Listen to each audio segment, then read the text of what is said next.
Tonight, we look back at the events of July 2016. Roll it, Ed. Copy suspicious code 2 at 2100 North Foster, call for Bath Hill. In the early morning hours of July 5th, the paths of one man and two police officers collided with the force of a meteor.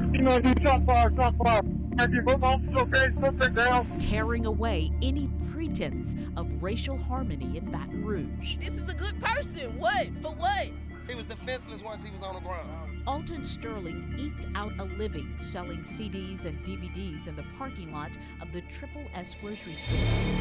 That's where he was when he was shot during a confrontation with Baton Rouge police officers Howie Lake II and Blaine Salamone. So we were in this middle of this discussion, and he said, well, let me just tell you that it's not much footage from the body camera. Within hours of the shooting, State Representative C. Denise Marcel asked Police Chief Carl Dabadie what body camera video from the officers showed. So he said both body cameras came off, so it's not great footage from the body camera. The lack of body camera video left many suspecting the police were trying to cover up the incident. A growing vigil for Sterling quickly turned to protest. Then on July 6th, cell phone video of the shooting emerged. But certainly the footage that I observed of the video that was made available, I have very serious concerns.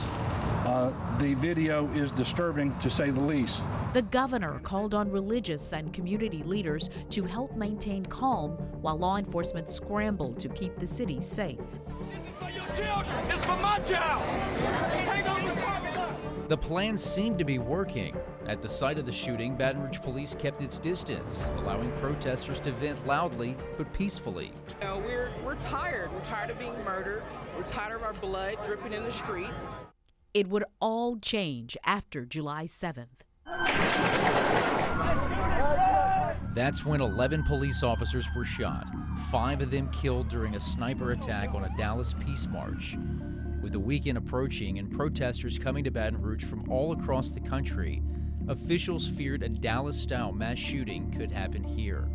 I have to go to work, and they're blocking the highway. During those 3 days, July 8th through the 10th, there was a clear change in tactics. Riot police with armored vehicles were deployed. Protesters became more confrontational. The demonstrations moved from North Baton Rouge to police headquarters. We couldn't say, and we wouldn't say because of the investigation going on, but what you saw in the response is because of the very real and viable threats against law enforcement. The images broadcast to the world suggested Baton Rouge had turned into a police state. Cast the Nazi AS! Well, I think we have to do better. The governor again called on community and religious leaders to intervene. My father was a good man. Even the Sterling family, as it prepared for a funeral, called for calm. But as the days passed, with no sign the officers involved in the shooting would be arrested, the city held its breath as a second weekend approached. Shot fired, officer down, shot fired, officer down. Got a city officer down, shot fired. Then it happened. Sunday morning, July 17th, when most of Baton Rouge was getting ready to go to church. I'm hit. Left arm. We do not have a 20 on the shooter. He is not in sight. Possibly sniper. A military-trained assassin shot and killed 2 Baton Rouge policemen and 1 East Baton Rouge sheriff's deputy. 2 other deputies and an officer were wounded before a marksman was able to kill the shooter. You parents who raised these brave men, I owe you. My wife owes you. My children owe you. We all owe you. As our community mourned, Attorney General Loretta Lynch promised an investigation that would extend beyond the Sterling shooting to include the relationship between police and citizens they protect. Now is the time to ensure that every American, everyone, under the sheltering arm of our Constitution, feels respected, feels supported, feels safe. Everyone. Now we learn what that means.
We're back with WBRZ's Chris Nakamoto, the investigative reporter extraordinaire, and you were here in 2016 in July as we witnessed the month that changed Baton Rouge forever. Talk to me about that. It certainly did change Baton Rouge forever. It really rocked the city to its core. I remember we were just getting up like most people here in Baton Rouge, getting ready to go to church, and then my phone started ringing from people saying, we're hearing that there's a shooting on Airline Highway. So obviously in doing what we do, we have a lot of contacts with police. I immediately pick up my phone and start calling some of the officers who I know and saying, hey, are you okay? And they said, yeah, we're fine, but something is going on Airline Highway. So immediately call one of my friends and photojournalists, Joe McCoy, and I said, hey, is your wife okay? Because she's a police officer as well. And he goes, yeah, what's going on? They turn on the radio, and that's when she got her uniform on, headed to Airline Highway. He got in his news unit, picked me up, and we went out there. I'll never forget just not knowing what was going on. My phone was ringing with information about all these officers who had been shot. Just the mood was so somber. When we showed up, we actually, if you're familiar where the Be Quick is, we were at Old Hammond and Airline, and we were constantly being pushed back. So that's how close we actually got to the scene. It was so fluid, they didn't know what was going on. People were running around. I just remember vividly how hot it was that day and just waiting for information. It took hours for police to finally reveal exactly what had happened, but we were hearing that at least half a dozen officers had been shot, and that's what we were reporting on the air as soon as we were able to get on the air that day. So you had to tell the story because you had to report to the public what was happening here in Baton Rouge, and the parts were moving so quickly from the morning of the 5th through the 17th of July. Talk about that, telling the story, trying to keep the public informed when information, I don't know how that worked for you, but talk about that. We're talking about 12 days from the time that Alton Sterling was shot until the police shooting on Airline Highway. And when you talk about just a very short window of time that has transpired and everything that transpired within that short window, we're talking about the protests outside the Triple S. We're talking about the protests, violent protests outside of the Baton Rouge Police Department. We're talking about the Dallas police shooting. And then all of a sudden it came here right to the heart of Baton Rouge where no one thought that that could happen. And I think it really robbed people's sense of security that something of that magnitude could happen right there where people do business. They go get their car washed. That was a bustling area of town. And so to see everything just transpire in the manner that it did, I think it really shook this community to its core, but at the same time, it brought a lot of people together. You know, in the last 15, 20 seconds we have before the break, what is the one thing you remember most about how that weekend and that month unfolded? I just remember just the uncertainty of it all. You know, I mean, obviously law enforcement had such a job to protect the community, and there was so much concern, there was so much divisiveness going on in the community between whites, between African Americans, and at the end of the day, once that shooting happened, I feel like the community was kind of brought together, and by bringing everybody together, we were able to kind of come together for a common goal. Chris, thank you so much. Thanks for having me. Back with more in just a moment. Is that it?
Desha Gerald is the widow of Matthew Gerald, who was a Baton Rouge Police Department officer.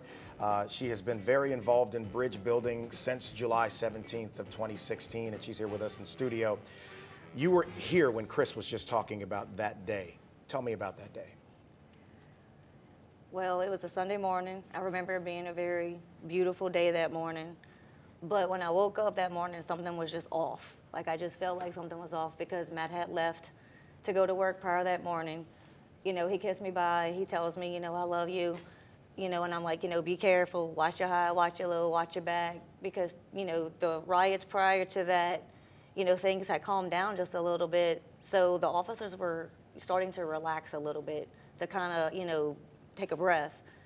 But something in my gut kept telling me, you know, it was the calm before the storm type of thing, just a gut instinct that I had. Mm-hmm. But I didn't want to put fear in my husband, obviously, but just to, you know, make sure that he kept his, you know, surroundings, kept aware of his surroundings and those type of things. I wake up and I turn on the TV and immediately all these different news, you know, stations are, you know, breaking news, and like all these things are taking place. And then the first thing that I see is, you know, in front of the Be Quick. Well, immediately I got sick. Well, my husband's police unit was sitting front and center of the Be Quick. Now, the news, I don't know which news media it was, but they attempted to blur out, you know, the number on his car so people wouldn't know the car. Mm-hmm. But the funny thing is I had helped him put 2 stickers on the back of his glass of his police car. One of them said, "Never quit," and the other one said, "Never give up." And immediately I saw that, and I got sick.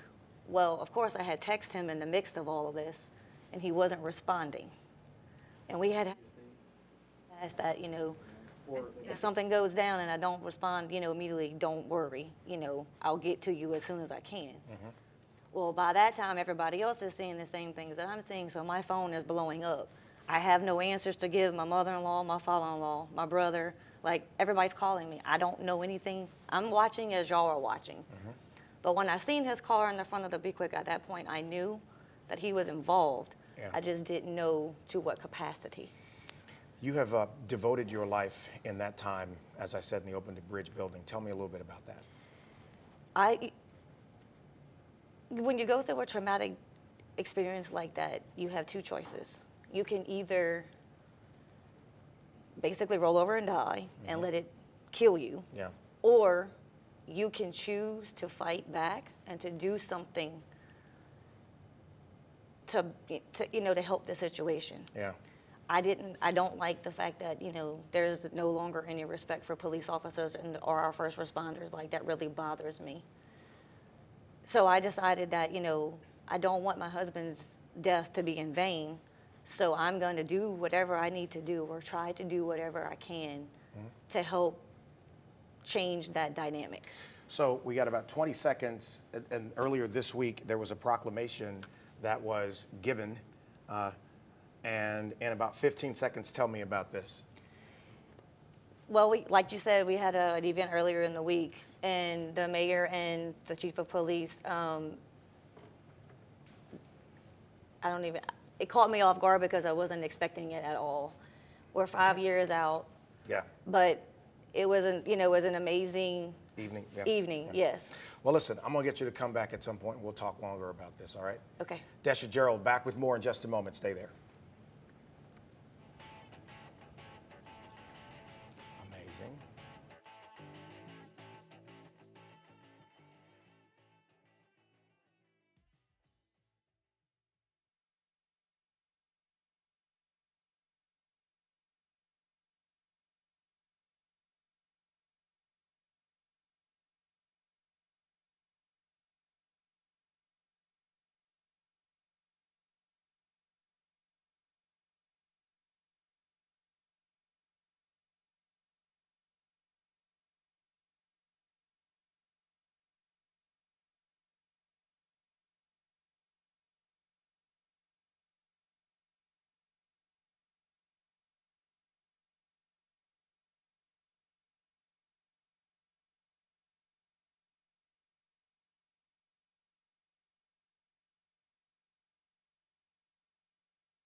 Sergeant Randy Richard, a recently retired Baton Rouge police officer, is a part of an amazing group that's in the capital city for a conference. And I want to talk a little bit about the National Police Wives Association. Tell me about this organization. So this is a group of women that came together after many events back even from 16. Kelly and I came together. She was a part of Ferguson and St. Louis as a spouse. I started this family and support group here in Baton Rouge after seeing the need, speaking with Desha, and how we can support families, the department, and the community. Kelly and I started on this path, and then here we are, 5 years later, and we have 50 spouses that from all over the country, from Indianapolis, California, and they're here to learn. They're here to be led, how to be bridge builders. Right. Create an allyship between law enforcement and the community, because they are both. It's amazing. I was at an event earlier this week, and you talk about bridge building. That's the context of why they're here. This isn't just about law enforcement. It's about the community working together to get rid of some of the division. You've been in this space for a little while. This is not brand new. Why? Because we've got to stop being divided and find solutions together. Okay. And I believe that through families of law enforcement that can relate to the same concerns and can have a voice, can connect to the public and find solutions. If we can just come to the table and understand each other like we've talked about for a long time, and allow each other a little grace, I think we can really make movement on this. Very well said. Tell me about the walk on Saturday. So the walk is very unique. We are going to walk from Be Quick to Airline Highway. Of course, we are going to honor those that were fallen, those were injured, because that's exactly what it's about. But that mile from headquarters to Be Quick for a lot of officers was the worst mile they've ever driven in their career in their police units. Right. We're going to take our mile back. We're going to take our mile back, and we're going to make a positive show of that we stand behind all of them. Not just the fallen, not just the injured, because there's so many that are walking wounded with scars from that day that you'll never see in the newspaper, you'll never hear from. And we want to stand behind all of them, the community, because the community helped us through that. We stood together after that, and then we stood together for the flood, immediate life. We can come together as a community, and this is a way to do that and honor all of them. Quickly here, how can people get involved with your organization and support it? You can go to National Police Wives Association on our Facebook. We do have our website page, but if you want to come see what's really about, show up at 8 o'clock and Be Quick. Meet 50 spouses from all over this country that are here in Baton Rouge to love our culture, love our city, but most of all to love on our community and our officers and spouses. So this is not going to be your last trip here, right? I figured that. We've been doing this a while. We've been doing this a while. All right. Randy Richard, great organization. And I'm going to be out there Saturday. I know it's going to be hot as donut grease, but I'll be out there anyway. Yes. All right? Hopefully sharp. We'll see you out there on Saturday. Back in just a moment with Congressman Garrett Graves.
U.S. Congressman Garrett Graves, representing Louisiana's 6th Congressional District, joins us now via telephone. He's actually in Louisiana at a constituent event. Congressman, how are you?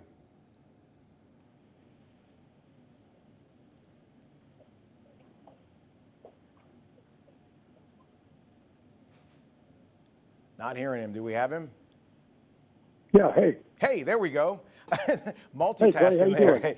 Hey, Congressman, how are you? Quickly here, jumping into the anniversary of 2016, and you and I chatted about it earlier this week. Take me back to that day, what you thought about it, and your reflections of where we are now.